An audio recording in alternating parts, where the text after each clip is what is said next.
Assalamualaikum warahmatullahi wabarakatuh. Perkenalkan nama saya Muhammad Fauzan dengan NIM 210431100 akan memenuhi tugas SIA pada week 13 ini tentang materi strategi pengembangan. Pada tugas SIA pada kali ini yaitu langsung saja kita mulai, yaitu pertanyaan pertama, pertanyaan diskusi 21.3, yaitu pada halaman 782 buku Romni yang eh, seperti Anda adalah konsultan sistem bagi Ernst Price dan Deloitte CPA. Pada turnamen golf tahunan country club Anda, Frank Fender, seorang penjual mobil, menjelaskan sebuah proposal dari turnkey system dan meminta Anda. Sistem tersebut akan menangani akuntansi persediaan, piutang, penggajian utang, dan buku besar umum. Personel turnkey akan memasang sistem senilai $40.000 dan melatih para pegawai vendor. Identifikasikan tema utama yang akan Anda ungkapkan dalam menggunakan sistem turnkey system untuk mengoperasikan sistem akuntansi organisasi tersebut. Saya menjawabnya seperti, yaitu turnkey system adalah perangkat lunak dan perangkat keras yang dijual dalam bentuk sebuah paket.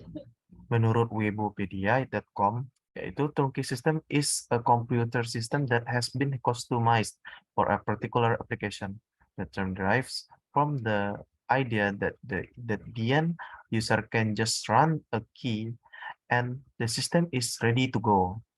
Turnkey system include all the hardware and software necessary for the particular application. They are usually developed by OEMs or original equipment manufacturers who buy a computer from another company and then add software and device themselves. Tema utama yang akan saya ungkapkan pada sistem turnkey ini adalah, yang pertama, apakah sistem turnkey ini dapat memenuhi kebutuhan informasi perusahaan? Yang kedua yaitu pemilihan vendor yang tepat merupakan bagian dalam mengambil sistem turnkey yang cocok untuk kebutuhan perusahaan. Vendor yang dipilih tidaklah murah akan tetapi vendor yang dipilih tidaklah murah dan juga tidaklah mahal.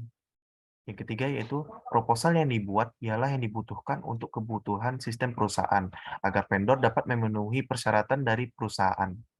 Yang keempat yaitu mengevaluasi proposal yang tadi apakah sesuai dengan kebutuhan perusahaan. Jika proposal kurang dalam informasi penting ataupun kebutuhan yang ambigu akan dieliminasi.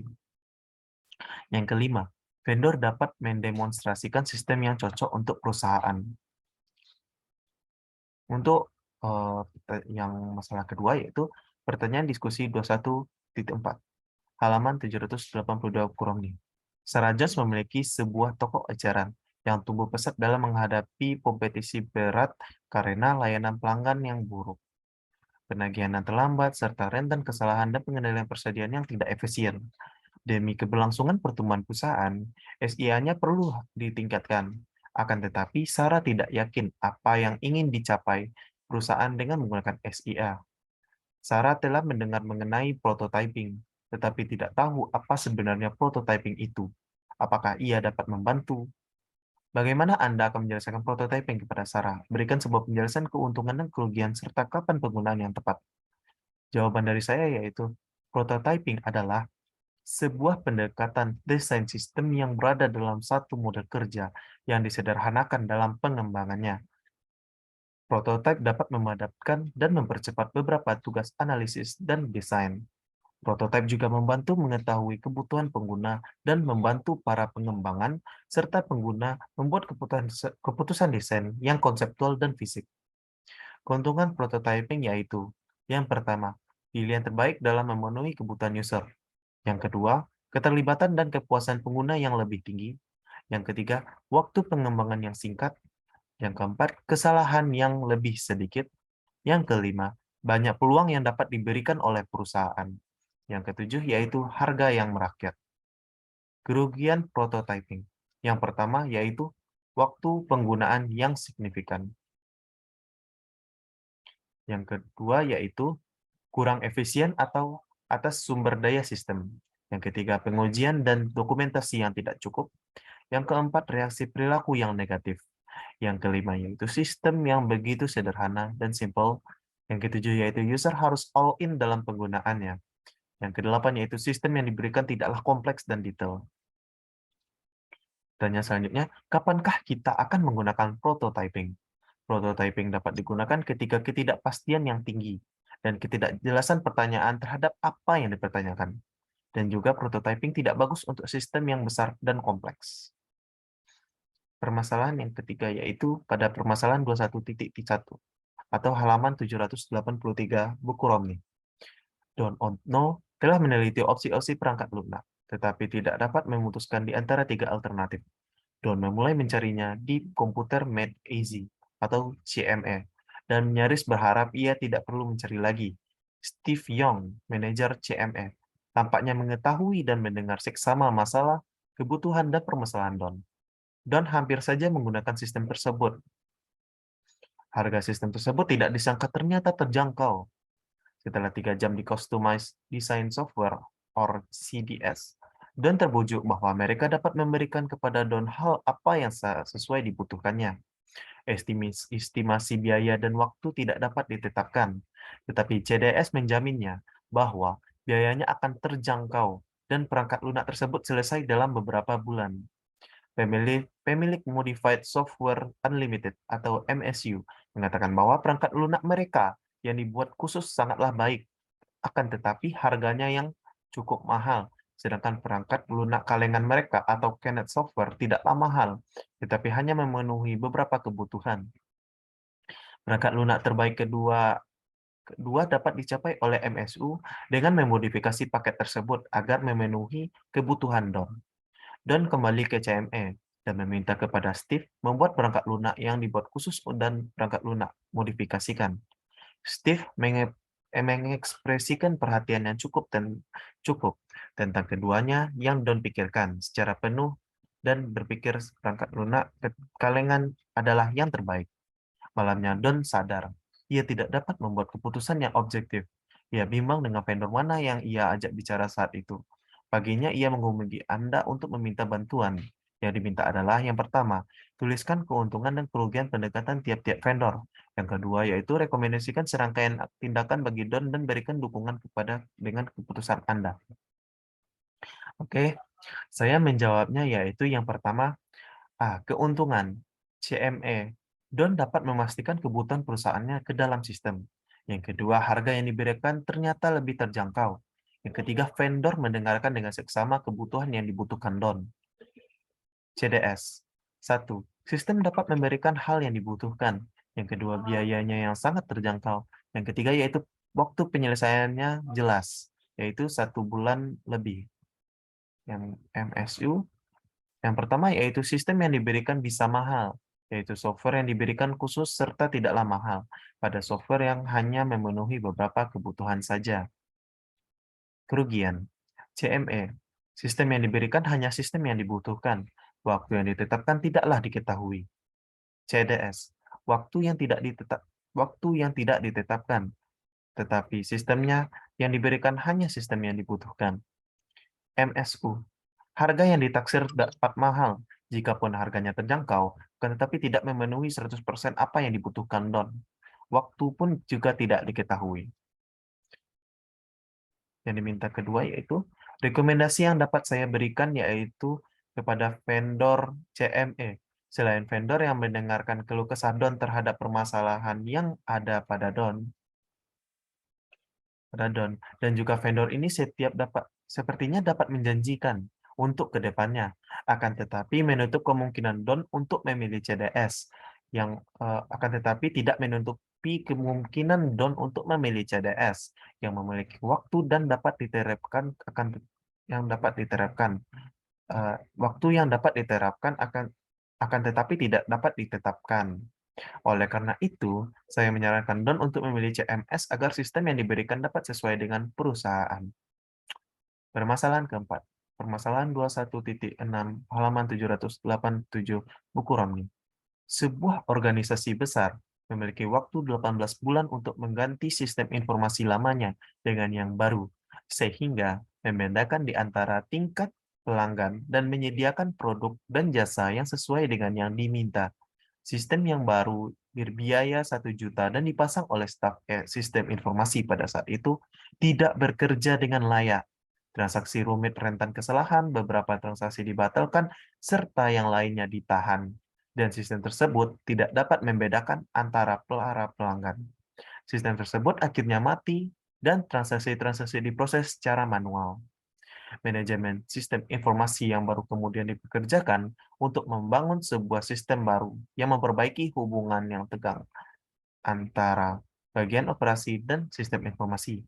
Jadi, apa yang salah? SI tidak tahu, tidak dapat atau tidak dapat mengatakan tidak untuk seluruh permintaan peningkatan sistem. Hanya untuk menyenangkan manajemen puncak, manajemen SI mengabaikan fakta dan menjanjikan bahwa mereka dapat membangun sebuah sistem berskala secara tepat waktu dan sesuai anggaran. Kesalahan besar lainnya yaitu jadwal proyek yang ketat dengan sedikit fleksibilitas untuk menghadapi masalah dan tantangan yang tak terduga. Para pengembang tidak pernah mengatakan mengenai permasalahan yang mereka hadapi sepanjang jalan.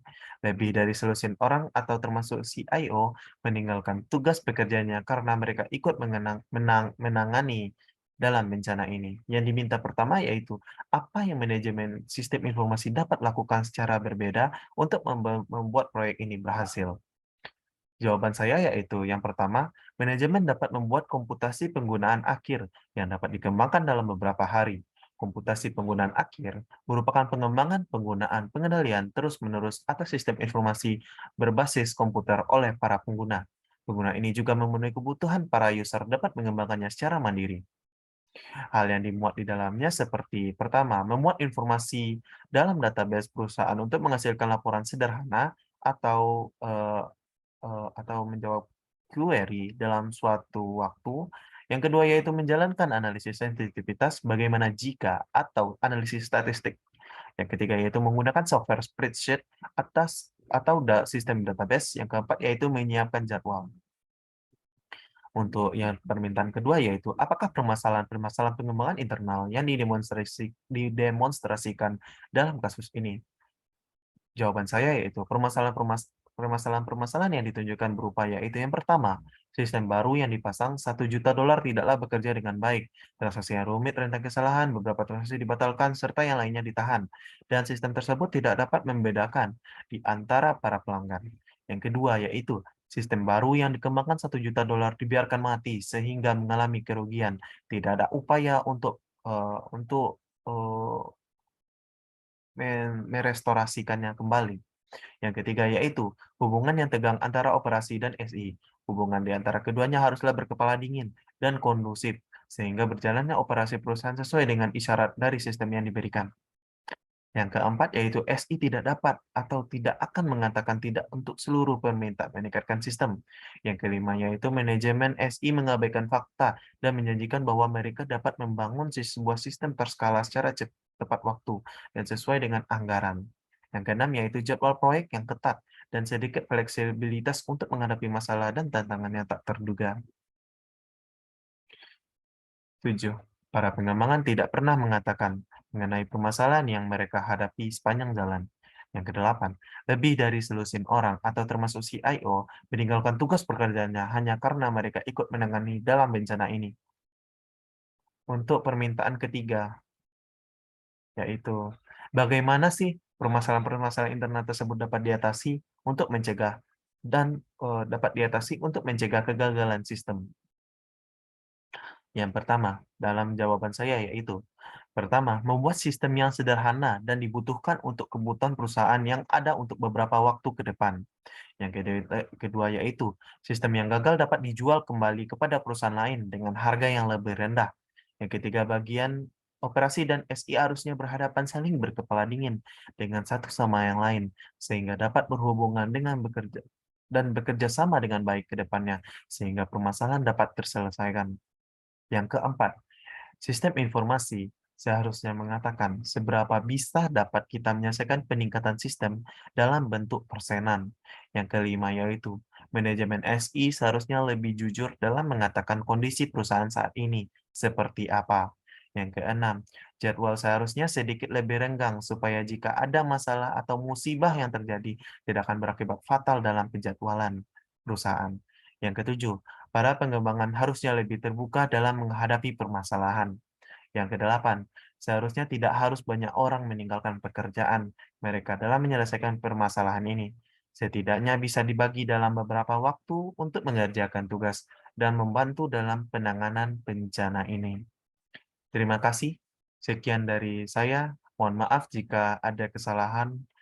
Wassalamualaikum warahmatullahi wabarakatuh.